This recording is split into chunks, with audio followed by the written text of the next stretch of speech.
Bruno, the first league win at Old Trafford this season. Is there a feeling of relief after that? What are your thoughts? No, I think, of course, it's really important to us winning this game. First of all, not because it's the first win at Old Trafford, but because we need points in the league. It was a tough game. I think we can do much better. We create a lot, but we have to do. I think we have qualities to do much better. You're involved in both penalties. Just the first one, you look pretty adamant that you'd got the ball rather than that. Just give us your yeah. Because I feel in the first moment I touched the ball, and after I touch the ball is the second contact. I think I don't see the image, but what I feel in the moment was I touched first the ball and after the player. And at the other end, what is the thought process when you have to retake a penalty that you missed just moments earlier? It's not good. It's not good because you need to do on the first one. Doesn't matter if the keeper comes out of the line. I'm not happy because okay, I scored the second one, but I need to score the first one. But at this point, the most important is the 3 points. It doesn't matter. Just a case of perhaps feeling job done tonight after the international break. Yeah, that is the point. 3 points was the most important today, and I think the job is done, but we know we can do much better, and we will do for sure. And moving on from here, Başakşehir next, is the feeling that you need to redeem yourself after the first result in Turkey? No, it doesn't matter the result in Turkey. Now we know we have to win. We need points in the Champions League to keep in the first place, and this is what we will do. Thanks, Bruno. Thank you very much. Yeah, well done to him. He's the man who took advantage of the penalty that was awarded, but we need to talk about the penalty that was and then subsequently wasn't awarded. Peter Walton's part of our team this evening.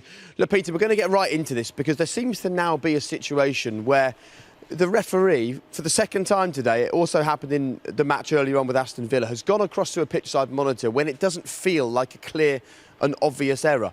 What's going on with this clear and obvious thing, first of all? Is that out the window now? Does VAR just look at everything? No, the law hasn't changed and the interpretation of VAR hasn't changed. It does state clearly that it should be a clear and obvious error made by the match referee. And in both occasions that you've spoken about, the one at Manchester and the one at Villa Park today, personally, I didn't think there was a clear and obvious error in either of them, and I still think the penalties should have been awarded. OK, so what's happened here then? Once he's awarded the penalty, the referee has been asked by VAR to go back and look at his own decision. Look, we were asking last season to use the pitch-side monitors more often, Peter, but not to overturn what feel like good decisions. No, that's exactly right, Jake. And again, I'll go back to that word I keep banding about clear and obvious. I don't think the VAR should have got involved. In doing so, the VAR is introducing his own subjective viewpoint to it. And when he asked the referee to go over to that pitch-side monitor, by inference, he's already putting pressure on the referee because the referee is going over there thinking he may have missed something or got something wrong. So really, by doing that, they're lowering the consistency level that VAR is actually out to gain. So for me, Peter, I don't think he should have asked him to go over. Either explaining it or looking at it anymore, it's a disgraceful decision. It's a completely disgraceful. He got it right first way round. He's gone there looking at it. How do you actually go against your decision that you made initially when you're looking at it closely in slow-mo? The more you look at it, the more it's a pen. Yeah, Rio, you're right. I'm not arguing with you. I think it's a shin on shin. I think Glenn Hoddle mentioned that in matchday commentary. What's gone, in my opinion, there is that he's put pressure on the referee, the VAR, to go over to that monitor. Then he stood there. You can look in slow motion on the VAR, and that's already pressurising the situation. And I think David Coote there was not talked into a situation changing. He was misled in terms of going over there in the first place. I don't think he should have done. Go on, Paul. Look, I've seen it about 50 times. I still can't make my mind up, to be honest. I know it does look like a little bit of shin on shin, but it always looks... don't lie. Honestly, don't lie. Look at him. Look, it does look like he touches the ball as well, just a little bit. And if, from another angle, you can see Bruno's reaction straight away to go and complain to the referee that I didn't actually foul him. Mate, I used to complain about I do that, yeah. We'd all do that, of course we would, but... Look, I don't think it's totally conclusive. Can I come back on that one, Paul? Paul, I'd like to come back on that because that's exactly what the point is. It wasn't clear and obvious. You're arguing maybe one way, I'm arguing maybe the other way, and really VAR there is to make sure the referee doesn't make a right ricket. He didn't in that instance. Exactly. Where do we go from here then now? Because if you're looking at little decisions like that, managers and players will be asking the referees to constantly go to the pitch side monitor. They're setting a precedent. That's what will happen. You are setting a precedent, and I think you're setting a poor precedent in that. You know, we want the game to be played in the manner that we all love, and that's part of the game is opinion. Leave the opinion in, the subjectivity in, and only interfere when there's an obvious error, such as the hand of God. And I will cite that because that's exactly what VAR was introduced for, the hand of God. It wasn't introduced to forensically analyse every decision. I agree, totally. I know that obviously Paul remains to be convinced about whether that was a penalty.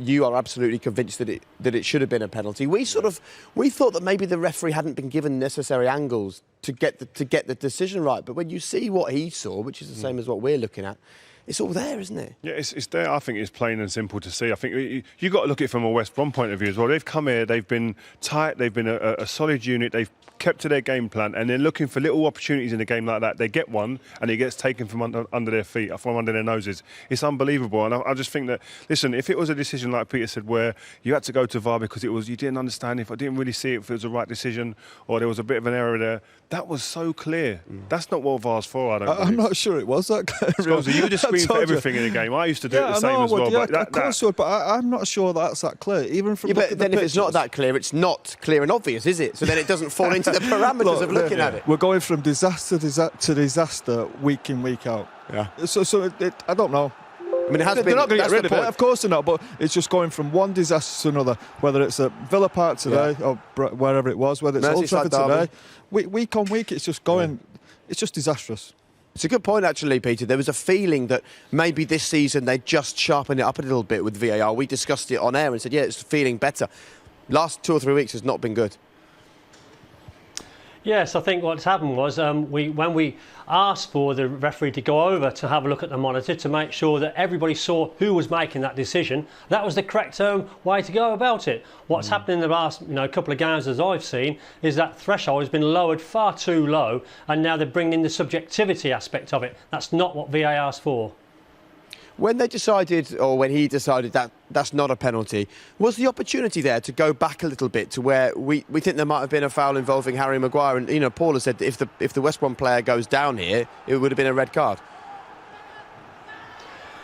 Yeah. It could have been a red card, but I don't think there's enough there, for the VAR to get involved, because I've just explained the point about a clear and obvious error. Yes, there's a slight tug. Does it impede the player? I'm not sure about that, and that's why it wasn't looked at or wasn't formally reviewed. I don't agree with Peter, Jake, as you'd probably see by my face. I think he does touch him. Yeah. Like, it's clear he touches him, but I know Peter's saying it's not enough, but it is enough. Well, once you get that little nudge, all of a sudden you're off balance. You just can't move forward, and probably a wiser forward probably would have gone down. Okay, he wasn't in the box, but he'd have got a red card, and he gave his team a great chance to win the game. And it's a reminder that we hate seeing players go down too easily. They get criticised for it, but actually if you don't go down, then they don't get given often. Well, he's too honest. I can only think he's not gone down because he wasn't in the box. Yeah. That is the only reason. But if he thinks about it again, it's a sending off. Then we come to a penalty at the other end. The question now is, should the penalty at the other end have been awarded initially? Because we believe there was a foul on Conor Gallagher in the build-up to it. And if you're looking at every incident now, this should have been looked at. Well, this is another stone waller for me. I think it's the ball comes out here, he takes a touch here, maybe he shouldn't have took a touch, but there's a clear foul there. There were so many fouls like that given for Man United today, and listen, I want Man United to win, but as a fan, but that's a foul. And then obviously the phaser play goes on, and you can't really argue in today's rules in terms of the handball, but that's a foul. I mean, it's a cheap foul. I'm not. Yeah, I was just thinking if Peter's still there, how far can you actually go back? Yeah. That's only just before the main penalty incident, Peter. It's right. So you that's a good point to make, Paul. You go back to what they class as the attacking phase of play. It's when they win the ball and make that final pass through. I do think that falls into the attacking phase of play, and as we've seen at the other end, where the penalty kick was awarded for a foul, I do think that was a foul there where he's come from behind, he's clipped his heels, he's fallen over, and they've won possession by a foul practice. I do think that should have been looked at. Just remind us very quickly, Peter, how many people are at VAR looking at that as well as the referee here? How many people have taken a look at that? So there'll be two people. Look, there'll be two people. There'll be the VAR and what's called the assistant VAR. Right. So there's two people looking at every instance that we are reviewing, and then if you introduce the referee, there's three eyes. Plus the fact you've got two assistants there and a fourth official on the game. Yeah. So there's a significant amount of officials looking at every challenge. Well, somebody should have seen that, shouldn't they? So that's what I was we said say. As the game was going on, as it was live, we thought that's a foul. Yeah, and it's someone at Stockley Park there. Would they have gone back to that incident and looked at that? Would they have pushed that to the referee? I don't think they just did they, Peter? It looks like 5 pairs of eyes were on that, and the moment was ignored. As part of the protocol, every instance when the VAR is looking at, so a penalty kick, as was awarded, has to be looked at, and the VAR should go back to the attacking phase of play and run the tape through, as we've just done there, and identify whether or not there's any ill practice between winning the ball and the handball. And I think there was, and I think that was missed. But that's my problem and concern with VAR, is that as fans, as pundits, in the game, we don't get to see exactly what they're looking at. We should be able to see exactly what they're looking about and what they're discussing for us to have a clear idea of actually they have seen that, they've deemed it not a foul, so we can move on. And there's a lot of grey areas here for us to keep. We could stand here chatting for an hour about this. Isn't it time, Peter, to treat us like adults and just let us see the angles and hear the conversation? And this isn't trying to catch out people at Stockley Park or referees. This is so that we understand the decisions they're making and how hard their job is. I think it would improve our opinion of what they're doing. Jake, I think they have let us see the angles today, haven't they? We've seen exactly what the referee has seen. I don't think that's a problem. Don't you want to hear the conversation? The thing we don't know is why the referee's not being alerted to the fact that Fred just fouled him. Why? Whose job is that to go to him and say, look, you need to go back and look at a free kick or a possible foul? Is that someone in the Stockley Park? Surely it should be people here who can see that. We can all see saw that it straight away. exactly as it's live. Even the way that they asked the referee to go back to the screen, you know, when it was the foul. But there are other sports, and we hear it constantly over the time where you hear that conversation going on. You see the visuals that they're looking at live. That's a big factor in actually getting the grey areas out of the way. Do it. It humanises referees. It would work well. Let's have a look then at the handball. The way the rules are now, Peter, there really is no debate about it, is there? No, there's no debate, and in fairness to the Premier League, they've already introduced a sort of a slight twist on the handball where they're taking into account the distance and the proximity to the player. But really, what's hung him out to dry there was his arms were up, and he's moved his body away. So really, he's not looking at the ball. He's just put his arms there in the hope that the ball doesn't strike his arm. And really, there's no mitigation there. I think it's a penalty kick and the right decision under the current interpretation of the law. Yeah, I think that's the important part. The current interpretation of the law, it's a penalty, but in our day, it's never a penalty. You're screaming and shouting about it. Glenn Hoddle said in commentary, the only way you can defend is put your hands behind your back. It's the only way you can do it. And if you're a clever enough forward, you just smack the ball against their hands. Defenders are a massive disadvantage nowadays, I'm telling you.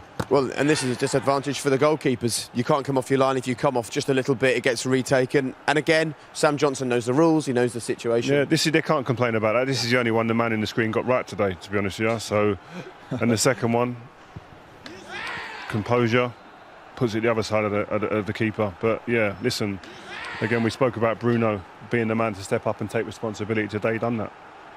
OK. Thank you very much for joining us.